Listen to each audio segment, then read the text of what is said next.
Let's start. Yeah, you're good to go. All right. And you can see the Westchester QIC as the first slide that's up. Yeah, are you able to make it a little bit bigger? I am indeed. So the way. How's that?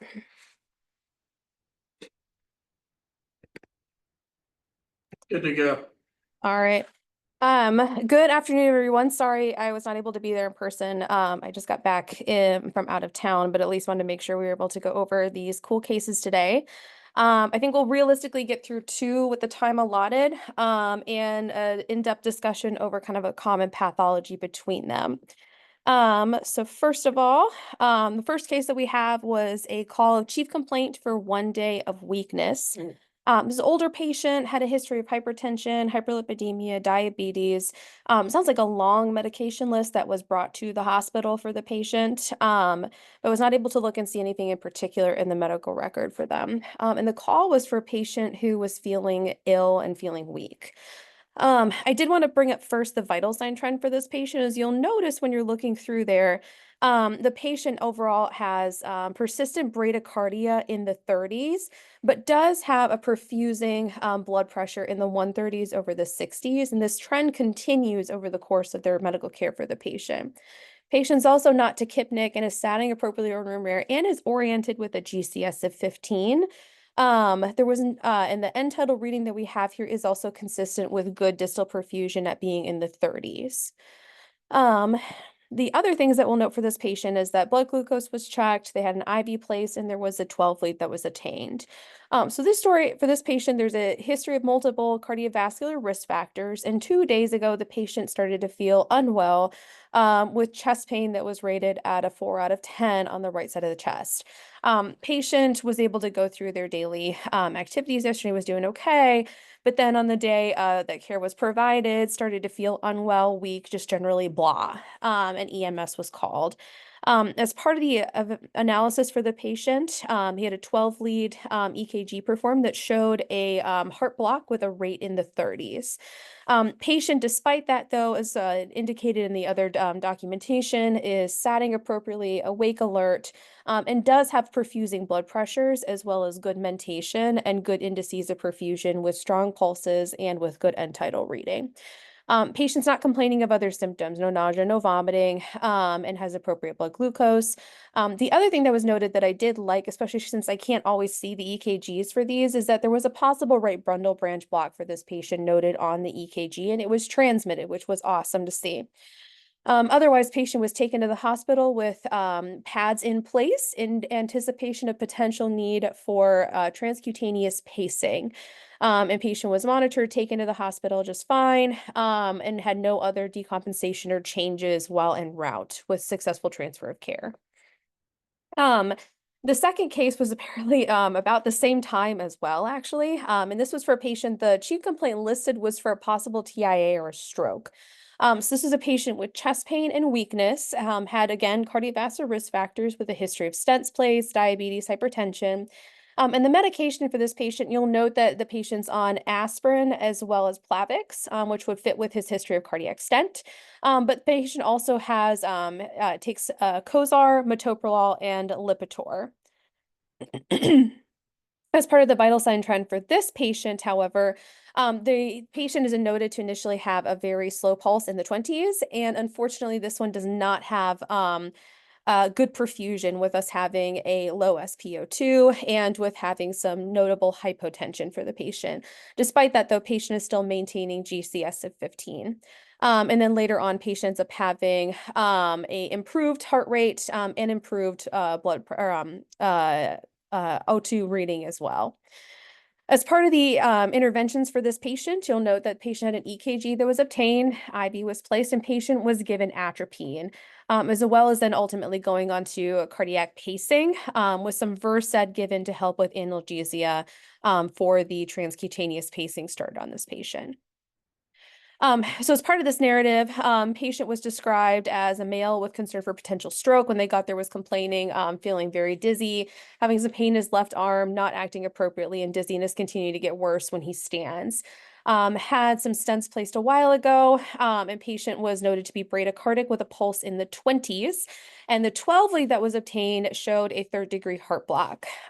Patient lost consciousness when EMS arrived and they put pads on the patient, and noted that he did have a brief regain of consciousness, but at that time they were able to get the IV started on him and given atropine to try to help improve the heart rate, which I believe was unsuccessful. So then the transition was made to transcutaneous pacing, which was appropriate. And they had successful mechanical capture, which I love to see documented, and we will chat about that as we go through this. And patient got analgesia, which was very well done with some Versed for this patient. Took the patient to the hospital. Patient unfortunately lost consciousness again briefly, but regained it, and then was taken to UC Westchester. Um, so those are the two cases, and both of them are discussions of symptomatic bradycardia, which is some of the things that we are going to go over for today. It's interesting because we don't see this that often for patients in the pre-hospital setting, but it is a pathology that can have a lot of complications for patients. And I think both of these were managed very well, and I like the thought process that went into them. In the first case, you have a patient who is bradycardic, and is starting to have symptoms from it, but does not necessarily require a pacing at that point due to other indices of perfusion. We'll talk about those. Versus in the second case where this patient is clearly not doing very well.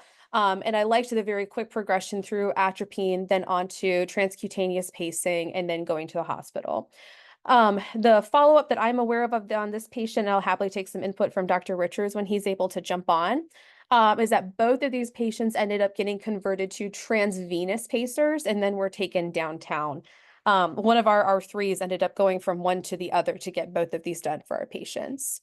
So this is actually a lecture that I had started putting together when I heard about this, so that we would have a good discussion on bradycardia. So pardon me. For outline for this, we're going to talk about the anatomy and physiology that goes into the development of bradycardia, different types of bradycardia, and then also the management protocol for these patients, as well as things to consider in specialty patients such as pediatric patients or ones who have a implanted pacemaker as well. Hey Kelly, your slideshow is frozen currently. Can you look Oh at no. mine and try to reshare it? Yeah, let me try that right now. Da, da, da. Yeah, it looks like a Salvador Dali painting. Really? That's interesting. How about now? Any better? Yeah, perfect. Yes. Thank you everyone for that. All right, so as a quick review, we're going to go through the anatomy and physiology of conduction through the heart. So as a reminder for the electrical pathway, all initiations of cardiac electrical signals start in the sinoatrial or the SA node, which is up at the top of the atria in the back of the heart. This is your intrinsic pacemaker that then sends signals down through the atria to depolarize them so that they will then contract and start generating that atrial contraction.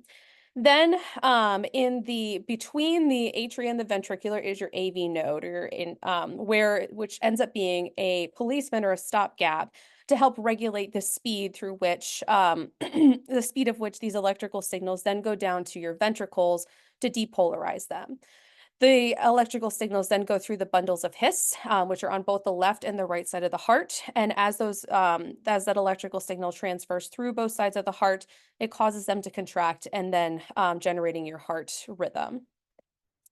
In your cardiac conduction system, each of these different points have their own intrinsic pacemaker.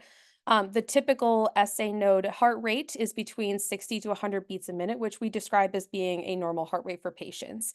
It can upregulate due to stress, medications, anything else. So that's when we end up getting a tachycardic to exercise, etc. That's why we'll see your SA node then start to increase in heart rate. The AV node's intrinsic rate is around 40 to 60, same with the bundle of His, the upper part of it. And then the ventricles have a kind of a savior rate, as I like to call it, of around 20 to 40, just to try to keep some blood pumping if they lose complete input of signals from above. So if there is a block in different parts of the heart, sometimes we can tell where that block is at based on the intrinsic rate that is left over from the part of the heart that is still functioning and transmitting those signals. So if you have a block at the level of the AV node or below, we would expect that heart rate to be less than 40 beats a minute because that's the intrinsic pacemaker setting for those parts of the heart. And as a reminder for everyone as well, for EKGs, our P wave correlates with the AV or with the atria contracting, and the PR interval is that length of time it takes from that signal to start at the SA node and go through the AV node. This can lengthen over some different types of bradycardic arrhythmias. Our QRS complex correlates to our ventricular contraction, and then the T wave is consistent with the ventricle's repolarization process. When this works out well, as I like it shows in this GIF here, you have this fast electrical signal that comes through the atria, and then it has a slowing effect when it goes through the AV node to make sure that we don't have discoordinated signals going through those parts of the heart, then polarizing our ventricles and generating a coordinated heart rhythm. However, where bradycardic rhythms tend to originate can be at different parts in that conduction system. The SA node, that top part of the heart, that may just be a patient's normal rate, which we will talk about in a little bit. This can be for patients such as ones that are athletes who have a normal slow heart rate due to their increased vasal tone. It can be secondary to medications that patients take, or it can be secondary to infiltrative disease of the heart itself. If there's blockage at the AV node causing those arrhythmias, that's where we start to see slowing of these signals going through the heart, as well as dropped heart rates as well. And then when we have bradycardias that originate in the His-Purkinje system, this is typically secondary to more damage to the ventricle walls, either through things like ischemia, cardiomyopathy, such as dilated cardiomyopathy, where those fibers have to spread out, which causes a delay in that electrical signal going through the ventricles. Infiltrative diseases such as sarcoidosis or other autoimmune diseases causing proteins to build up inside of the heart muscle, and then also medications. As a reminder for all of the major categories of bradycardic heart rhythms, in bradycardia patients, what we will find is the classic description is a heart rate that is less than 60. You may have associated other abnormalities such as hypotension, altered mental status, or poor indices of perfusion, such as a delayed capillary refill, a low end tidal reading, etc. And that is secondary to patients actually becoming symptomatic to that lack of perfusion going to the rest of the body. This can be a gradual process, say for a patient who's been having medications accumulate in their system over time, or someone who has like sarcoidosis or other cardiomyopathy that's been slowly building over time, and then they have one little thing that pushes them over the edge. Or it could be sudden onset, such as a patient who has a severe sudden MI, as well as signs of progressive worsening of a patient's underlying cardiovascular disease. The major categories of things that cause sinus bradycardias or any bradycardia will be things such as vagal tone being number one. Your athletes that you may pick up from a school where their normal heart rate is around 40, that's because their body has become accumulated to that increased sympathetic input to their body when they are in their athletic state. So then when they're in their rest state, their vagal tone is significantly increased, causing them to have a lower heart rate. Some people are just crazy and they are born with a abnormally low heart rate, but they function completely normally as that is what their body has been adapted to doing. You can also have patients with an MI or patients who have sinus node dysfunction. Other things that we do worry about though and see not infrequently are things such as electrolyte derangements, potassium being your big one. But then also hypothyroidism and hypothermia always tends to come up in the winter time in particular. Neurologic insults can also cause patients to have bradycardic rhythms, secondary to the vagal input and changes from that neurologic injury. The latter category over here in the infection side, we don't see as often in the Ohio River Valley area, but unfortunately, both of these diseases are starting to have an uptick.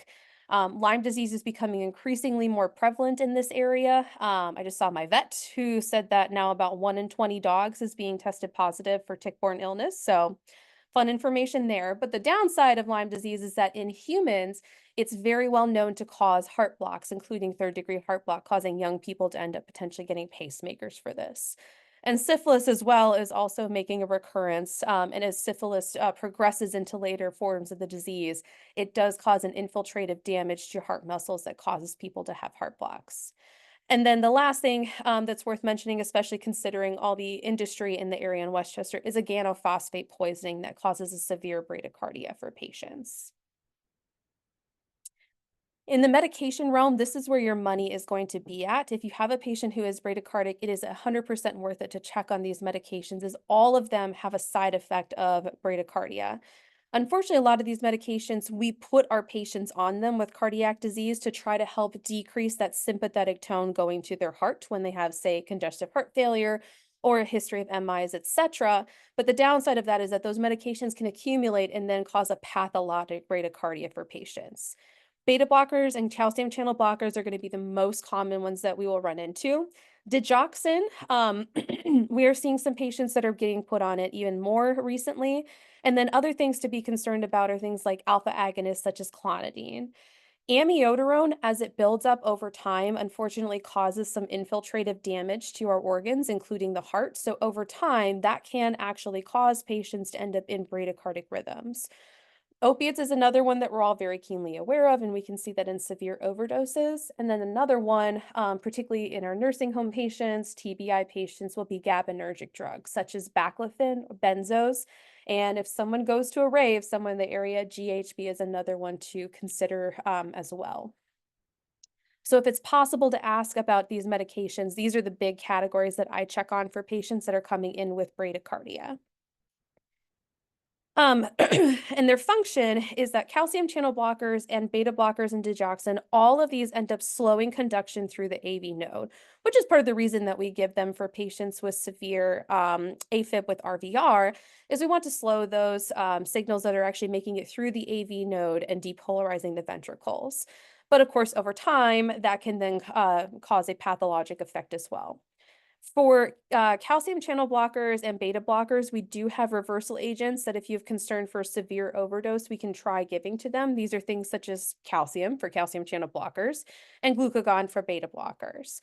There is a reversal agent for digoxin. It's called Digibind, which sounds like a Pokemon name, but I'll give them credit for it. That is something, though, that needs to be given at the hospital. And if there's ever concern about a severe enough overdose for these patients, you can also call med control for assistance on this, or poison control. Amiodarone is the other one. This slows potassium movement in the repolarization process for the heart, which also helps to make it a very powerful antiarrhythmic, particularly in ventricular rhythms. But the downside of it is that over time, like over months to years, it builds up in the tissues and then will lead to those bradycardic episodes for people. One of the other reasons you really want to take a look at their medications is something called Brash syndrome. It's becoming much more common in the critical care literature in particular. And in this, it is a syndrome of symptoms where they call bradycardia, renal failure, AV nodal blockade, shock, and hyperkalemia. What happens is that you have a patient who is on a beta blocker, typically, or a calcium channel blocker. And somehow through dehydration, illness, accumulation of those or other drugs, such as an ACE inhibitor like lisinopril or a losartan or an ARB, that ends up causing renal dysfunction. The problem is the kidneys are what help us get rid of our beta blockers and our calcium channel blockers. So these patients get an AKI, typically from a dose increase on their ACE inhibitor or their ARB, or some other cause for an AKI, that then causes them to accumulate this beta blocker, as well as not be able to clear their potassium effectively. This then leads them to go into a severe heart block state because they have all this potassium and they have all of these AV nodal blocking medications that are building up in their system. As a consequence, with this severe bradycardia, they don't perfuse their kidneys very well, which then continues that cycle. To the point that these patients go into profound renal failure, profound shock. They typically need transcutaneous, if not transvenous pacing, and they are ultimately going to need to have removal of the offending agent, fixing their renal perfusion. And typically these patients get large doses of calcium due to that severe hyperkalemia. We give them a lot of calcium gluconate or calcium carbonate to try to stabilize those cardiac myocytes, in addition to that transvenous or transcutaneous pacing. Some of these patients will go on to needing dialysis to help remove all of these offending agents, as well as this extra potassium from their body. All right, so next thing we're going to do is we're going to look at some of the typical bradycardic EKGs that we'll run into and discuss some of their causes. So the most common one that all of us are going to see, and all of us will probably have at some point in our life, is sinus bradycardia. In this, you have your typical sinus progression on the EKG. So you have your P wave that goes into a normal shaped QRS complex and then goes on to form a T wave. You have a pause that is a little bit longer than normal and then causing a similar cardiac cycle again. In these, and that one is most of the time caused by patients having it being their intrinsic heart rate. You can see this again with athletes as well as with medications. The second one that you'll run into the most often is first degree heart block. And in this one, all that it is a prolongation of the PR interval so that the PR interval is longer than 200. On this one, it may be normal for patients, and oftentimes they're completely asymptomatic from it and have no idea that this is going on. And it very, very, very, very, very rarely causes any hemodynamic compromise for patients. This can be similar to just sinus bradycardia, can be things such as increased vagal tone. So your athletes can have this a lot, as well as patients who are on medications. So your beta blocker patients, calcium channel blocker, et cetera, et cetera. We can see this in patients who have underlying cardiac disease, such as valve dysfunction and MIs. The valve dysfunction is that due to that poorly functioning valve, you have changes in that pressure differential across it, leading typically to a dilation of the heart tissue behind that valve, either because it has to generate increased pressure to push blood through, or that blood is coming back at it from a valve that is not functioning appropriately, that causes the heart to dilate. And over time, as that heart dilates, those electrical pathways get stretched out. That then leads to just a longer pathway for the electrical signals to go through to create your cardiac cycle.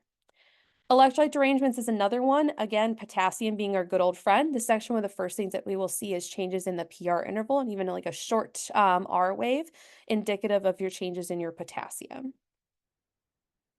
So this is another example of it where here you still have your normal cycles. You still have a P before every QRS followed by a T wave, but that PR interval is longer than it should be, longer than one large box. Second degree heart block gets divided again into two categories. First one is called the Wenckebach phenomenon. So this would be second degree heart block type 1. In this one, you have a progressive prolongation of your PR interval and then a dropped sinus beat. I learned the mnemonic longer drop is how we do the Wenckebach back in medical school, and I still will say that every time I look at an EKG. In this, what they find is it is a reversible block at the AV node. And again, very rarely does this actually cause pathology for patients. They typically are not cognizant of this other than maybe having some palpitations. It is caused by just like our other causes, things like medications, vagal tone, MI. Myocarditis is another one that can cause this due to that inflammation in the heart. So as we go into the winter months and we're seeing more cold, flu, COVID, etc., that is one thing to bear in mind as your patients who have had a recent viral syndrome, that this may be a component of that. And cardiac surgery, unfortunately, is another one. Once we start disrupting those cardiac myocytes, we can disrupt the typical conduction pattern leading to this phenomenon. Because it is a dysfunction at the AV node, it can respond to atropine. But it is, and again, typically it's not going to cause symptoms for most patients. The two ones that we, sorry, and then this is just another example of it again, where if you see here, looking at their rhythm strip, we can see that they have a PR interval that is progressively elongating, and then all of a sudden they have a P wave that doesn't conduct through the AV node, and then they go right back to normal with another P wave that is conducting normally again. Our two pathologic bradycardic rhythms are going to be Mobitz type 2. So this is your second degree heart block type 2. And in this one, there is a dropped beat with no warning whatsoever. And oftentimes patients can be symptomatic from this as they feel that sudden unexpected dropped beat. So when you look here on the EKG, you see that there's no change in the PR interval as you go through the cycle. And then just all of a sudden, boom, there is a beat that is not transmitted appropriately. This can be grouped things where it will be, this can be grouped where you may see like 3 that are together and then 1 that is dropped, or 4 that's together and 1 that is dropped. It just may vary. And some patients may have pre-existing heart blocks that then predispose them to this condition. Again, this tends to be more severe causes, so things like severe medication accumulation. MI is actually the number one, the one that we worry about for patients, particularly if there is a focal cardiac, if there's focal cardiac ischemia that's leading to that drop around the AV node. Fibrosis is another one. So again, your sarcoidosis patients or patients who have other infiltrated protein disease, and then cardiac inflammation and hyperkalemia. And the problem is that because this block is occurring at the AV node, this may then progress to complete disruption of the AV node and lead on to our favorite, complete heart block. So in this one, we have no association between our P waves and our QRS complexes whatsoever. If you take calipers out, or if you're lazy like me and you take a piece of paper out and you mark the distance between your P waves and you take that distance and march it out, you'll find that your P waves are conducting fairly consistently at a normal rate and that your QRS complexes may be conducting at their own rate, but there is no discussion between the two of them. Sometimes you can also find a P wave buried inside of the QRS complex when this is occurring. And typically that QRS complex is going to be widened because it is originating below the AV node. This most commonly is secondary to an MI, as well as fibrosis or medications. And because it's typically due to a lack of oxygen to the AV node, such as in an MI, or due to infiltrative disease, it will not respond to atropine typically for patients. So this is another example where if we look at this rhythm strip, we can see that our PR intervals are marching out at a very consistent rate, but there's really no conduction or there's no coordination between those P waves and those QRS complexes. And if you look here, this PR wave is kind of hidden in that QRS complex, causing that brief negative deflection before then going on to the QRX complex. Another thing that can happen for patients who are having the bradycardic symptoms is something called sinus node dysfunction or sick sinus syndrome. And this, due to either typically damage to the sinoatrial node or the SA node, it's not able to consistently deliver signals to generate a cardiac syndrome. This will often be associated with let me move this so I can actually see my notes, sorry. What you may often see for this is that patients will have arrhythmias that are starting at the sinus node, or you may see sinus arrest, which is going to be a pause where there is no P wave that is generated for multiple seconds, typically more than 4. You can also see this in patients who have AFib with slow ventricular response. So it'll look like AFib, but unlike AFib with AVR, it'll be very slow and bradycardic. The other thing that we can see with this is tachybrady syndrome.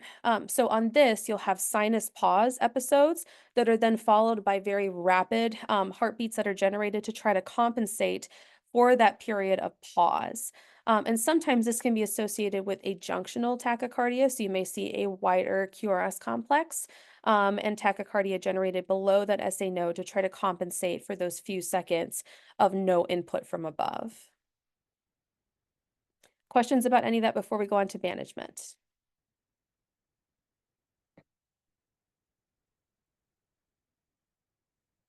All right. So I went through Southwest Ohio's protocol, which does align with a lot of the literature on management for bradycardic arrhythmias.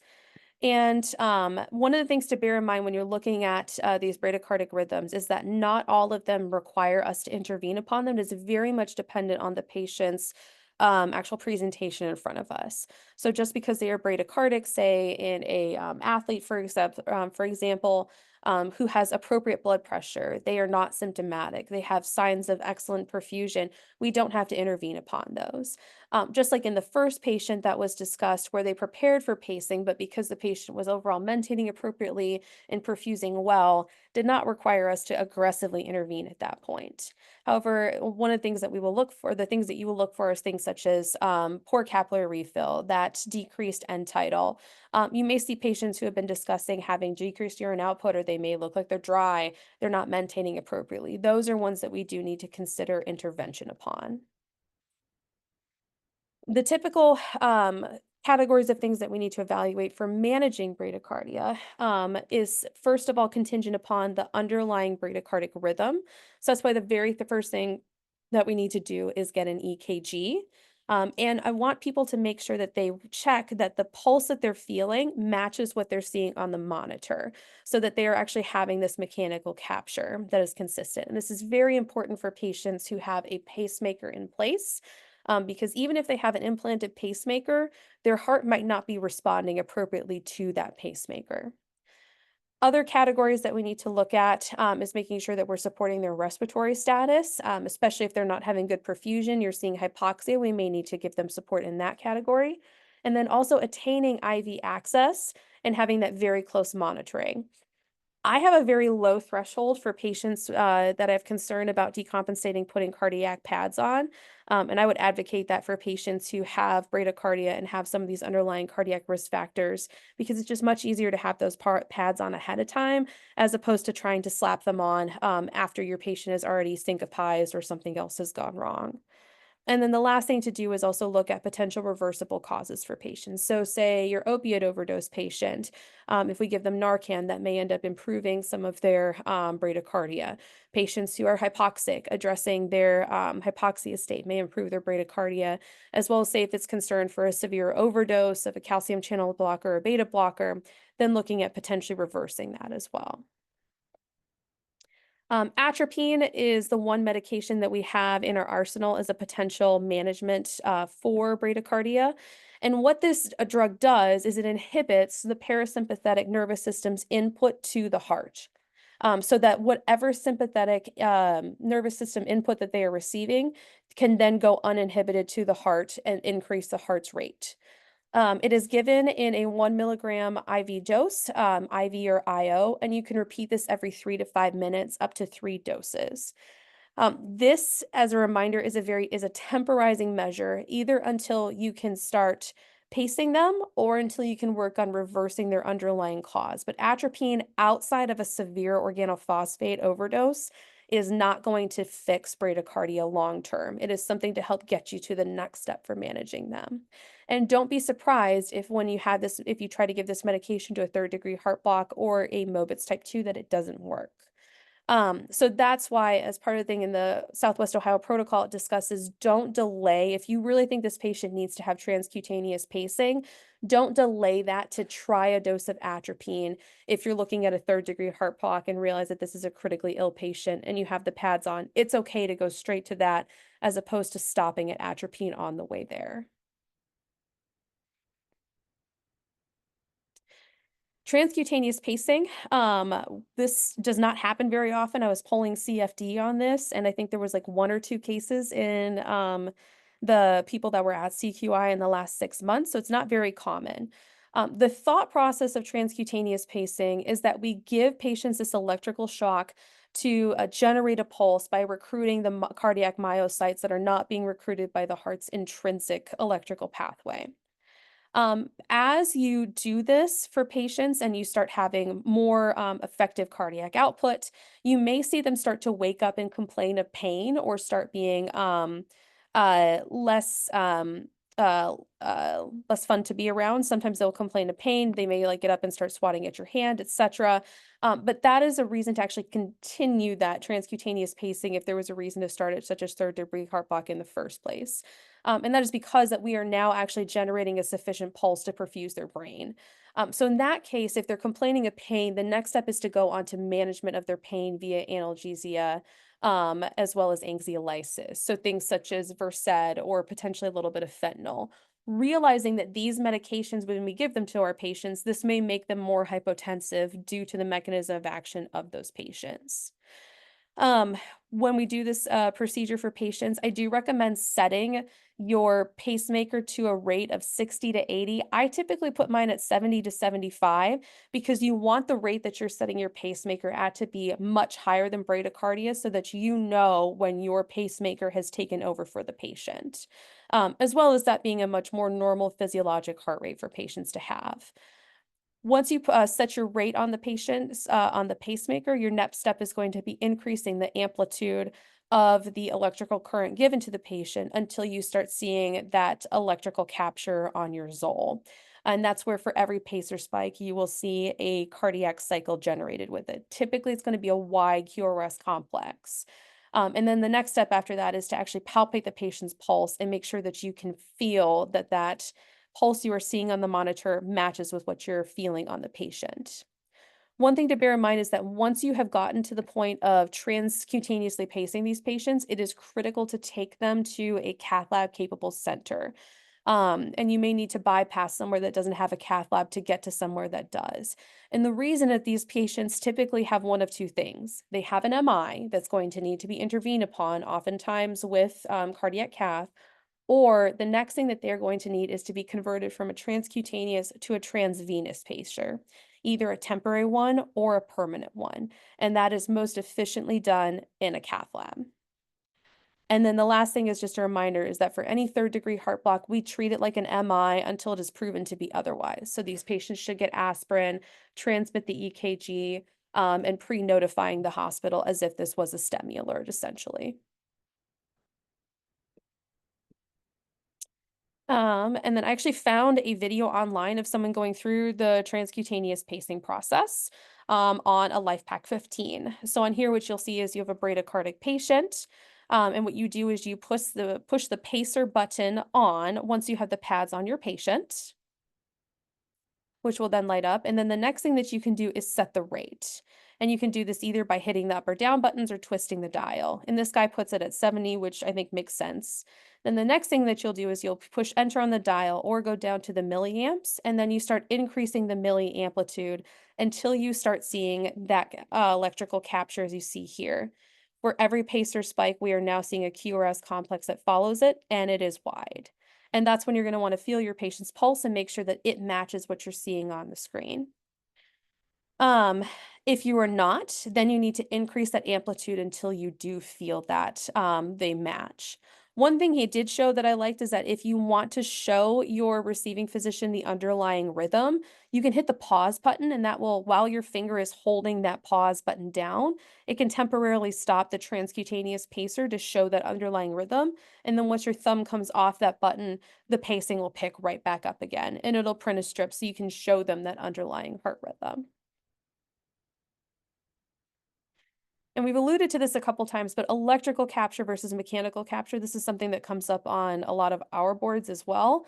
And it's because you want to make sure that the pulse that you are creating with your electricity is actually translating to the patient having an increased heart rate. So electrical capture is just where we see that each spike or each pacer spike is causing the heart to have an electrical heart rate. However, sometimes this may not have recruited enough cardiac myocytes to generate a strong pulse, kind of like PEA in cardiac arrest, where we can see an organized heart rhythm, but it's actually not getting an actual palpable pulse to our patient. If that happens, we oftentimes need to recruit more myocytes by increasing the amount of electrical input that is given to the heart. And that's where you will actually feel their pulse matching what you're seeing on the screen. If that's not working, one of the other things that you may need to consider is that the patient may need to have push dose pressors, or that once you max out the amplitude of electricity you can give those patients, they may need to be very quickly converted to a transvenous pacer. And that's another thing to let your receiving hospital know about ahead of time, that you're already at like a very high amplitude of electrical current to get this capture for your patient.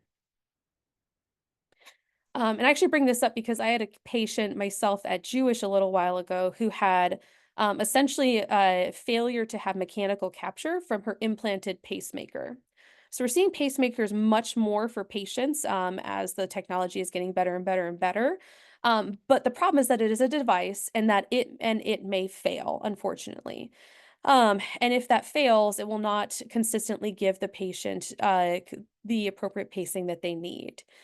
There's a couple things that can cause this. Number one is actually where the pacemaker is not able to generate the appropriate current. This can be due to things such as death of the battery on the patient's pacemaker. Patients should be told ahead of time, like about 3 or 4 months or so, that their pacemaker battery is going to die, and then they can have it replaced. But the other thing that can happen for patients, particularly in trauma, is that the leads on the pacemaker can become dislodged. So say your patient had a sternal fracture in a car crash, that may have just given enough force to actually dislodge the leads out of their ventricles, causing them to no longer touch the cardiac myocytes and no longer actually create that electrical pulse. Other things that you can have is infections around the pacemaker pocket on the skin itself, which is why it's good to look at that pocket on your pacemaker patients. And sometimes that pacemaker controller can actually twist and pull those leads up into the pacemaker pocket. There's a couple crazy pictures of that online if you want to go looking for it. Other things that can happen is a failure of the device itself. Either the device is not sensing appropriately, or the device is not generating or delivering a consistent pacing signal to the heart. So when it comes to problems with the pacemaker itself, these can be things such as oversensing or undersensing. In undersensing, it fails to actually see that the heart is creating its own electrical signals. Basically, in this, it is blind to the heart's own cardiac signals, and it is pacing asynchronously with the rest of the heart. So you're getting pacemaker spikes as well as with normal heart spikes. This could potentially cause an R on T phenomenon, so it can send patients into other arrhythmias, which is not ideal. In this, you may see pacemaker spikes actually inside of the QRS complex. In oversensing, the heart is actually, or the pacemaker is too sensitive, so it'll misinterpret things such as the patient moving their arm or them breathing or another muscle twitching as a heart signal, and it won't give out a pacemaker pace to the heart. So then what happens with that is the heart is not actually getting the signal when it needs it, leading to bradycardia.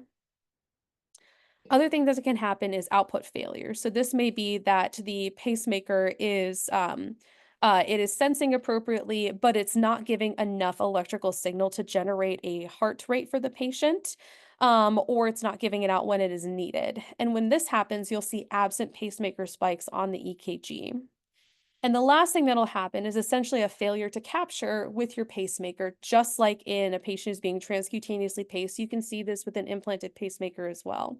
So you see pacer spikes, they're in the appropriate location, but your patient is not having a heart rate that coordinates with those pacer spikes. So your pacemaker may be spacing at 70, but you're only feeling a pulse of 32. And I actually had a patient like that at Jewish a couple months ago, and that patient had had a new MI at the spot where her pacemaker lead was. So even though her pacemaker was giving her electrical signals, it was not able to effectively get through that part of the heart tissue. So she ended up being symptomatically bradycardic from it. So this is an example of a failure to capture patient. So if you look at this EKG, and this was from Life in the Fast Lane where they actually, this was a EKG Stampede. And on this, they highlight the pacer spikes, but you'll notice that there's really not a coordination between those pacemaker spikes and the heart rate that's being generated. Their actual intrinsic heart rate is really low, and the pacemaker's trying to create a faster heart rate for the patient, but it's just not actually capturing on the patient itself. Questions about any of that before we go on to peds?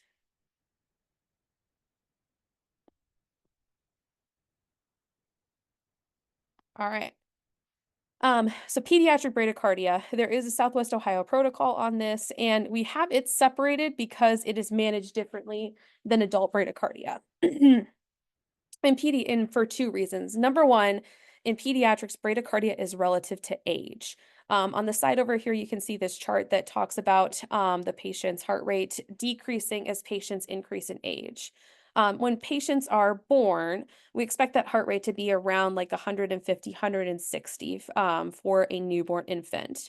And as kind of as a complement to that, newborns have a very low blood pressure, but a very high heart rate. And as they grow, that ratio will change over time to about the point where they're about 7 or 8 years old. We expect patients to have a heart rate that's around 60 to 100 and a relatively adult consistent blood pressure. The other thing that's different about pediatric patients is that the thing that causes bradycardia for them is almost 100% of the time a respiratory cause for that bradycardia, typically hypoxia leading them to having bradycardia. They may be symptomatic just like adults, where we have things such as altered mental status being one of the big ones, poor signs of perfusion, as well as typically associated with respiratory collapse. I never am an advocate for memorizing these. I think it's good just to understand that general concept. And I am a big advocate for PD Stat. It's like $5. It's an app you put on your phone. You put your patient's age in, and it pulls up everything that you need to know for that patient. Not sponsored, just as a disclaimer, but I've used this multiple times in the pre-hospital setting, put in a 4-year-old, and it pulls up everything from their medication doses to their normal vitals to what apparatuses such as ET tubes, eye gels you want to use for them. It's really helpful. If you don't have it, very highly recommend. For peds, because this is a primary respiratory problem causing them to be bradycardic, our focus, instead of starting with cardiac, actually first shifts to airway and breathing for these patients. So number one, if they are bradycardic for their age, the first thing we do is make sure their airway is patent and then address their hypoxia very aggressively. So these will be patients where they get 100% oxygen, very low threshold to give positive pressure, such as with a BVM. Even if it needs to be done just for a minute or two until you can correct that underlying problem for those, or that underlying hypoxia for patients. And if after a solid minute of resuscitation with really good airway and breathing control, we don't get improvement in their heart rate, that's when we actually look at doing chest compressions for patients, particularly as they younger patients like infants, etc. It is critical to get IV or IO access on these patients, as they will probably need other medications to assist them, such as atropine, fluids, epinephrine. And even talking to, I know you guys worked with Alex Cheatham last year, and I'm sure she said the same thing I will, which is that if you're having trouble getting IV access on a kid, go to IO right away. It's been very well accepted in the pediatric literature that access is, it is more important to have access as opposed to having IV access. So go for IO if you're having difficulty. If you're, for these patients, if you need to go to pressors, it is epinephrine that is weight-based. So it's going to be 0.01 milligrams per kilogram, and repeating that every 3 to 5 minutes, because epi wears off after about 5 minutes. Patients might respond to atropine in the pediatric age range, so it is okay to give them atropine, which will be 0.2 milligrams per kilogram up to 0.5 milligrams per kilogram.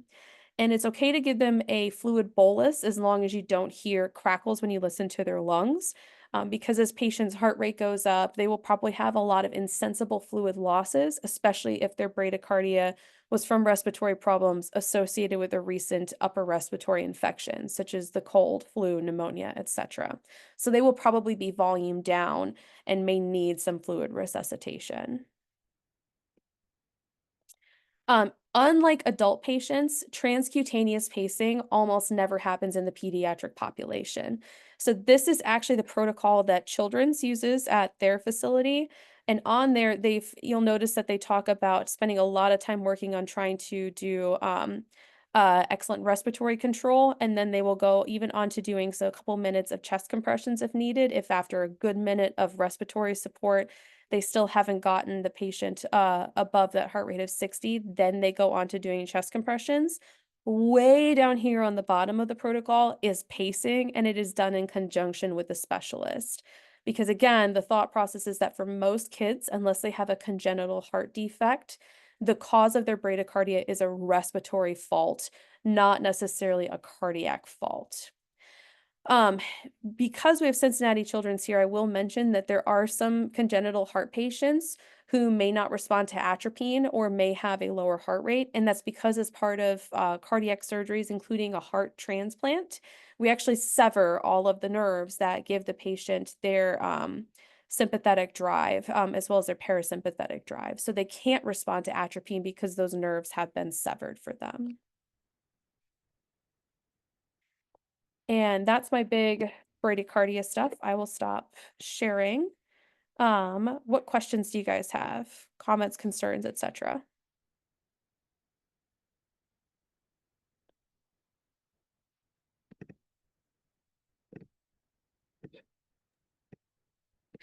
Perfect. We'll go ahead and stop the recording on this one.